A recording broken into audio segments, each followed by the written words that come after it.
রাজধানীর মৌচাক থেকে এবং সেই জায়গাটিতে আমরা এখানে এসে যেমনটা জানতে পেরেছি দুটি লাশের সন্ধান মিলেছে। দুইজন আছে, দুইজনে এখনো ওইভাবে পূর্ণাঙ্গরূপে শনাক্ত করতে পারি নাই, তবে মালিকের সাথে কথা বলে যেটা বোঝা যাচ্ছে দুইজনের নাম আমরা আপাতত পাইছি, এটা ভেরিফাই করতে হবে। এই গাড়ির ভিতর থেকেই সেই লাশ দুটি উদ্ধার করেছেন।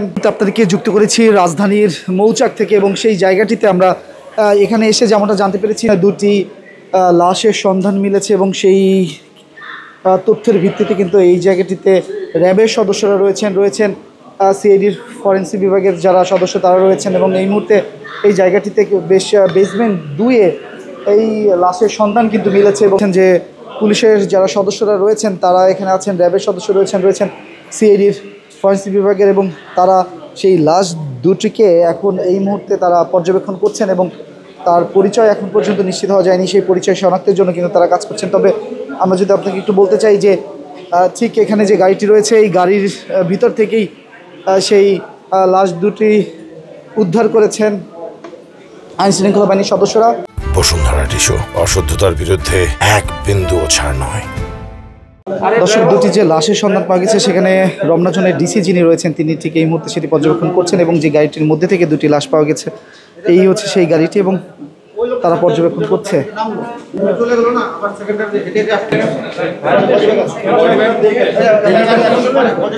দর্শক, ঠিক দেখছিলাম রমনা জোনের ডিসি যিনি রয়েছেন তিনি এই মুহূর্তে তিনি এসেছেন এবং এই বেসমেন্ট 2-এ এই যে গাড়িটি রয়েছে গাড়ির ভিতর থেকেই লাশ দুটির সন্ধান তারা পেয়েছেন এবং এখানে যে দুর্গন্ধ আসছে সেই কারণে কেরোসিন ছিটানোর জন্য বলা হচ্ছে এবং আপনারা দেখছেন ফরেন্সিক টিমের যারা রয়েছেন তারা কিন্তু এই মুহূর্তে এখানে তাদের যে পরীক্ষা নিরীক্ষা বা আলামত সংগ্রহের যে কাজ সেটি কিন্তু চলমান রেখেছে। এবং দর্শক, আসলে এখানে এতটা দুর্গন্ধ যে কথা বলতে কষ্ট হচ্ছে। এই লাশ দুটি কি করে আসলে এই গাড়ির মধ্যে এসেছে এবং এই সিরাজুল হক মেডিকেল কলেজের বেসমেন্ট 2-এ কীভাবে এই গাড়িটি রয়েছে সেই বিষয়ে হয়তো বা আইনশৃঙ্খলা বাহিনী যারা রয়েছেন তারা সেই বিষয়ে তদন্ত করবেন এবং তাদের মতো করেই পর্যবেক্ষণ করবেন এবং এই লাশ দুটিকে এই মুহূর্তে এখন ঢাকা মেডিকেলে প্রেরণের জন্য বলা হয়েছে।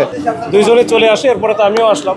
এসে তাদেরকে আমরা এভাবে পাইলাম যে একটা প্রাইভেট কার, সাদা প্রাইভেট কারের ভিতরে ড্রাইভারের সিটেই বসেছিল আর সেকেন্ড সিটারে আরেকজন বসেছিল। তো আমরা যেহেতু প্রাইভেট কারটা পাইছি, আমরা প্রাইভেট কারের একটু চেক দিয়েছি যে এটার মালিককে।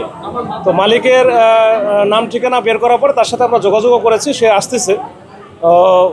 আর যে দুইজন আছে দুইজনে এখনও ওইভাবে পূর্ণাঙ্গরূপে শনাক্ত করতে পারি নাই, তবে মালিকের সাথে কথা বলে যেটা বোঝা যাচ্ছে দুইজনের নাম আমরা আপাতত পাইছি, এটা ভেরিফাই করতে হবে। ভেরিফাই করার পরে হয়তো আমরা বলতে পারবো। অন্যান্য যে জিনিসগুলো আছে, বিশেষ করে সিসি ক্যামেরা, সিসি ক্যামেরা কিন্তু আমরা পর্যালোচনা করেছি। এটা মূলত এই গাড়িটা আসছে গতকাল রাতে, মানে ভোরের দিকে 5টা 32 এখানে ইন করে। 5টা 32 ইন করার পরে দুইজনে আবার বের হয়ে যায়। বের হয়ে গিয়ে 5টা 40 দিকে ওই দুইজনের মধ্যে একজন মালিক আর আরেকজন যে এখানে আছে সে আবার ফেরত এসে আবার সে গাড়ির দিকে যায়।